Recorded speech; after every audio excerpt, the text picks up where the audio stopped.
You've achieved so many incredible things. Thank and you. You're killing it in the Thank content you. space. And your podcast is incredible. Oh. And yeah, I'm just bragging about you now. But Oh my God, thank you. No, I appreciate it. I noticed that you had an episode recently on just creator things that people don't know. And I thought that was so interesting because I feel like, again, another gate cap space. People don't really talk about what's going on behind the scenes, what it's like to work with brands, etc. Yeah. And I would love for you to just give like your best golden nugget piece of advice to somebody that's trying to just fulfill their dream of becoming a content creator, or maybe they're trying to maximize their results, build a community. I think like people are always going to say this, like the market is so saturated. Like it's true, but it just gives you more reason to like be original and be yourself. And like people are always going to look at someone else. People might look at Alex Earl and say, okay, I have to do Get Ready With Me, is because that's what's popping on TikTok right now. And you can take pieces of what's trending and like put it into your content and like add it in slowly. But I think everyone like has to show what they offer as an individual in order to have success, especially on TikTok.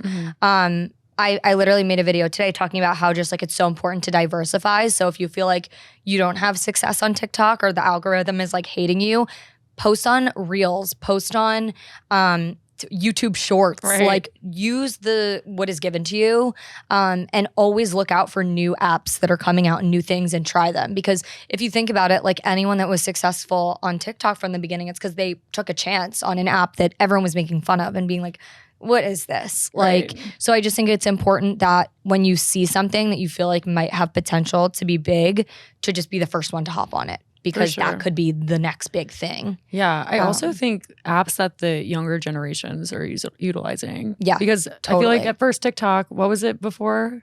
Musically. Right. And it was like a lot of younger people. Yeah. And everybody was like, I'm not getting on that. There's no way. Yeah. Like people think it's a joke. And then it's like, no, there's like major money in TikTok now. Yeah. So yeah, always like hop on it. And then if it doesn't work and if it looks like it's not going to be the next big thing, great, throw it away. It was never a waste of time because you're always learning something and getting something out of everything that you do. Like I think it's just redirection. Right. And then I'm trying to think of like another thing.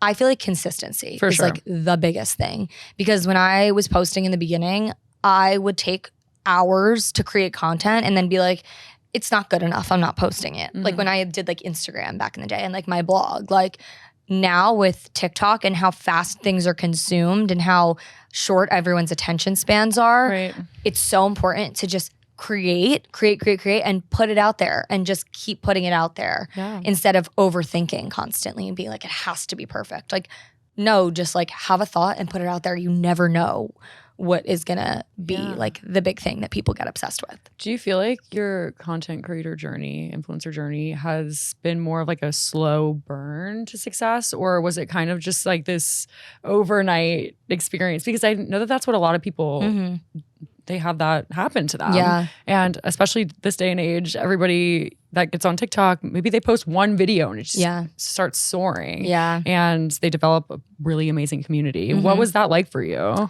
It was slow and steady. I mean, like I started doing content, let's say, in like 2013, 2014.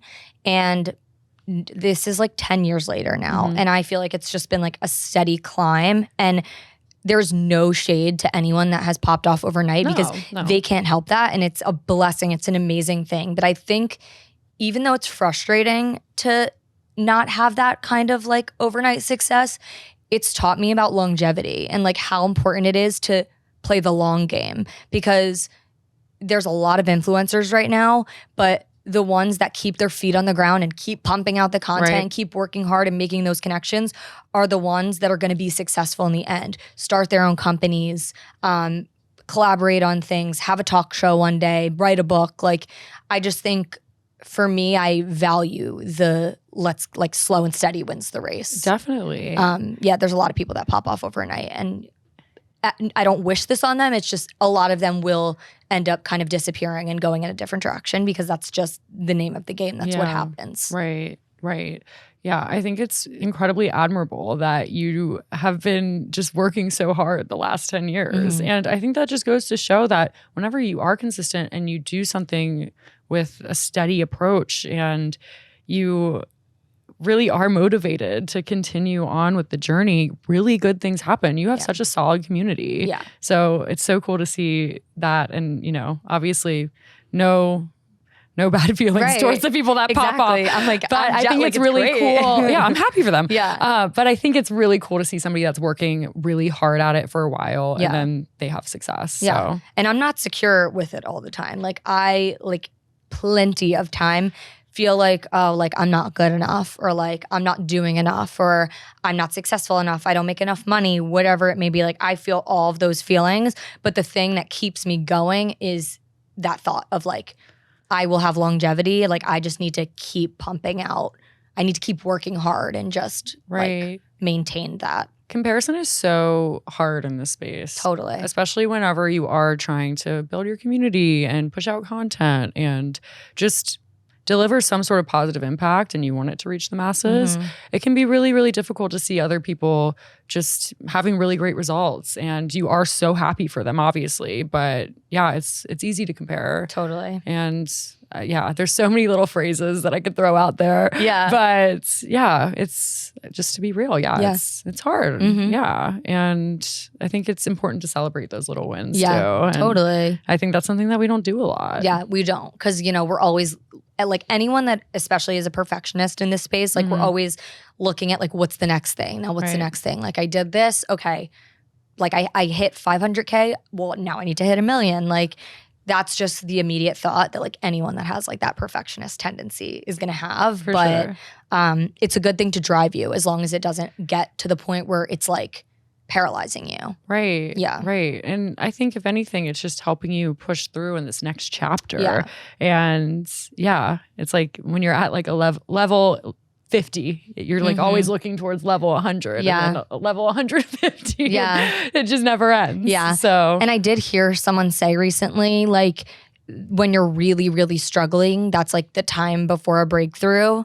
And that's always like what's kept me going too. I like that. Like I feel like the times where you're even like when you're just going through a bad time, like mentally or whatever, like everyone's like, it always gets worse before it gets better. Like it's going to get so bad and then it's going to get even worse. And then you're going to like turn a page and it's going to get better. And like, that's how I feel about like my kind of like content creation journey and like career journey. Like whenever I feel like I'm at a plateau, I always feel like I dip a little bit. I feel really down bad. It's the only way I can describe it. I'm like, I'm down bad right now. But then something else happens where I turn a corner and I'm like, oh my God, this amazing opportunity just came for me. So that's enough to like keep my head up and to like keep me going. For sure. There's always a new opportunity around the corner. Yeah.